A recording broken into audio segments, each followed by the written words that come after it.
the practice of meditative reading or contemplative study, how we can explore a text such as the Bhagavad Gita, in a way that allows us to move deeply into the meaning, into the transmission of wisdom that is available within the text, and how we can weave it and integrate it into our lives.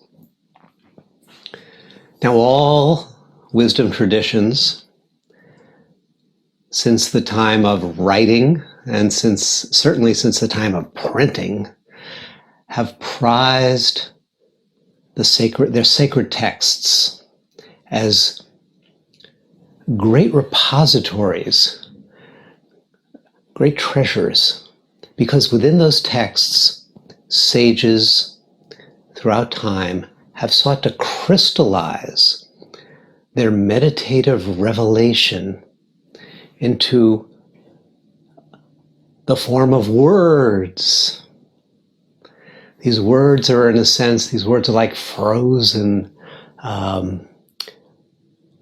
fossils. They're like frozen insights. Better. They're like frozen insights. And through the practice of meditative reading, contemplative study, we melt those so that they return and flow like a river of awakening through our being, animating a meditative revelation within our own consciousness, within your own consciousness. So clearly this is going to be different than conventional reading.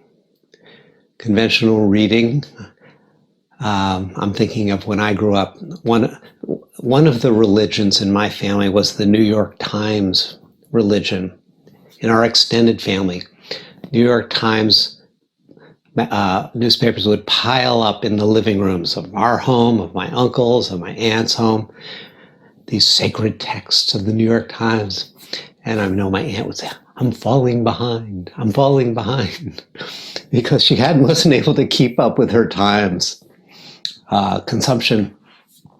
Conventional reading can be like that, a way of trying to keep up, stay up to date, stay current with the trends, with the news, with the events, with the analysis.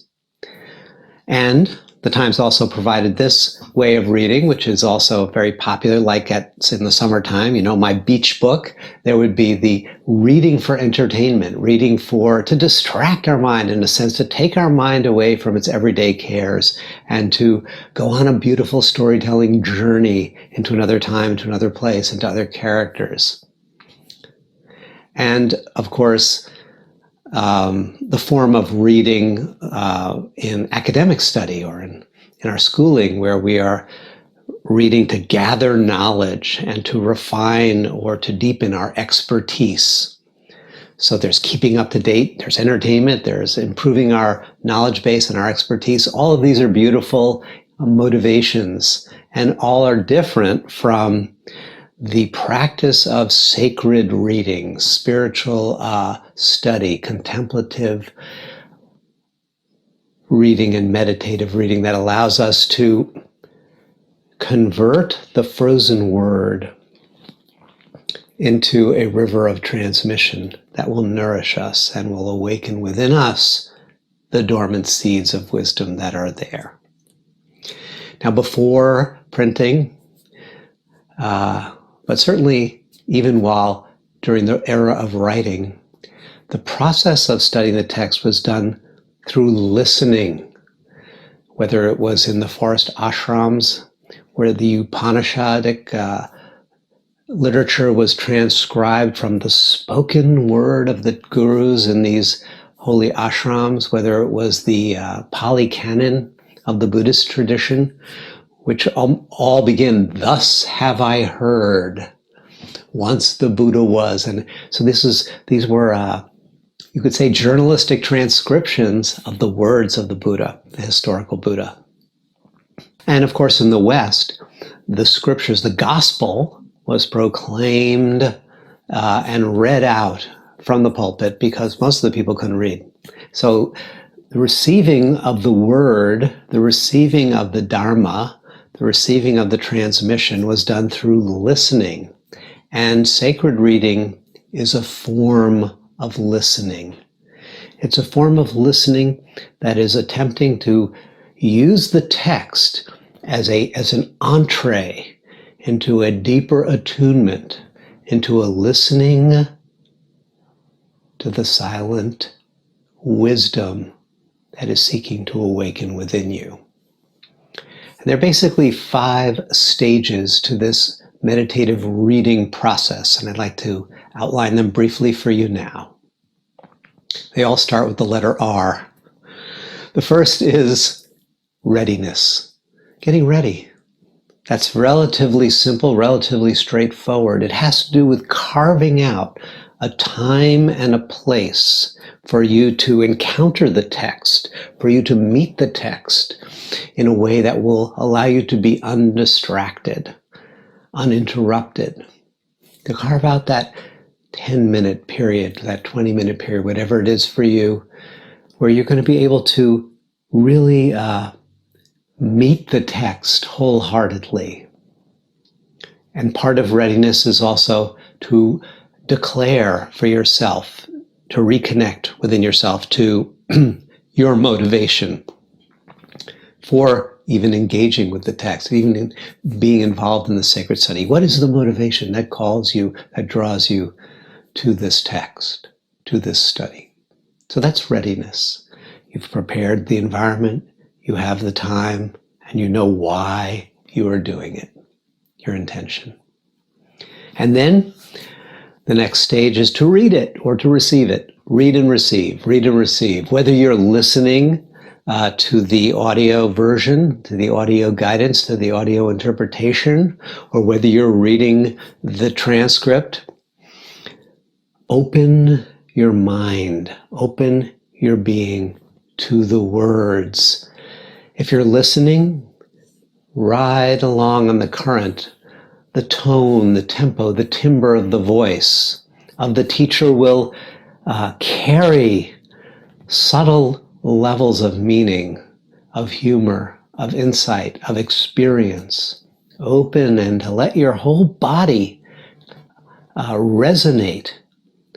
So this is to read and to receive the spoken word. Or if you're reading, to imagine, as it were, that the text itself is speaking to you. So to read slowly, to read attentively, like you're in a sacred and very valuable conversation with a sage, with the voice of that teaching, that text.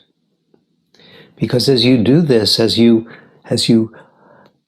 open yourself to receive the teachings, recognizing that there's a level of transmission that is hidden or frozen within the words. It moves you to the next stage of meditative reading, which has to do with resonance, resonating and reflecting.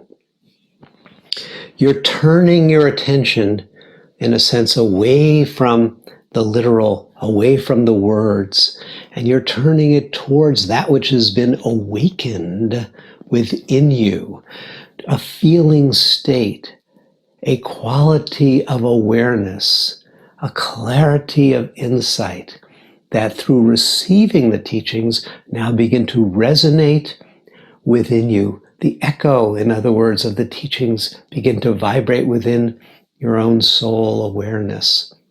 It's reflecting the light of your quiet mind begins to reflect the light of the teachings. You're now turning towards that feeling state that has been ignited within you from receiving the teachings. And you're cultivating at this point, you're cultivating a relationship with the inner teacher. We can think of it as that the inner teacher was alive, within the sage that recorded the text. And as we receive those words and we allow them to resonate within our own awareness, the inner teacher within us, who is the same as the inner teacher there, that inner teacher is waking up. And we're now following that feeling state, following it deeper and allowing the inner teacher in the form of that feeling, in the form of that awakening, allowing it to guide us, allowing it to guide you. And where will it guide you? You don't know. You don't know. And in that relaxation, in that willingness to be guided into the unknown, you move into the next stage of the meditative reading, which is to rest. To rest in the not knowing. In the Zen tradition, there's a wonderful expression that not knowing is most intimate, because not knowing is a way of dissolving all of the layers of defendedness that keep us from being in contact fully and wholeheartedly with the immensity, with the mystery, with the depth of reality. Rather than filter reality through patterns of conditioning and self-protection, through the resonance, we're trusting the inner teacher, trusting the feeling state to guide us into we don't know what. We rest in that not knowing, in that disposition, as it were, of profound intimacy and willingness to be touched very deeply by the healing presence, by the divine, by the holy, by the sacred, by that which goes by a million names, but transcends all of those names. And to enter in that resting into silence. Silence is said to be the native language of that presence. And so, with this disposition of intimacy, we cultivate our attunement to the silence. We acclimate to the silence, and we begin to receive that silent transmission. Now, the conscious mind may want to understand something, but very often at this level of meditative reading, what we receive is so deep that it has not yet made its way to the conscious mind. And that is perfectly all right. It's to rest with a disposition of intimacy and openness. Which brings us to the final fifth stage, the stage of the return. In a sense, the coming down the mountain into the marketplace, wherein we carry that feeling state. We carry the quality of that silence. We carry the essence of that insight, wordless, into our daily life. And we keep listening. The meditative study continues. We carry it into our daily life and we keep listening. We become a student of the presence of that inner teacher in the people and the events and the things of our life.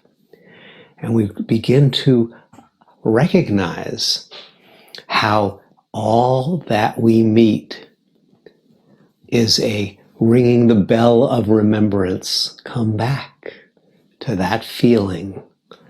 Come back and commune with that transmission and become the carrier of that blessing into your world.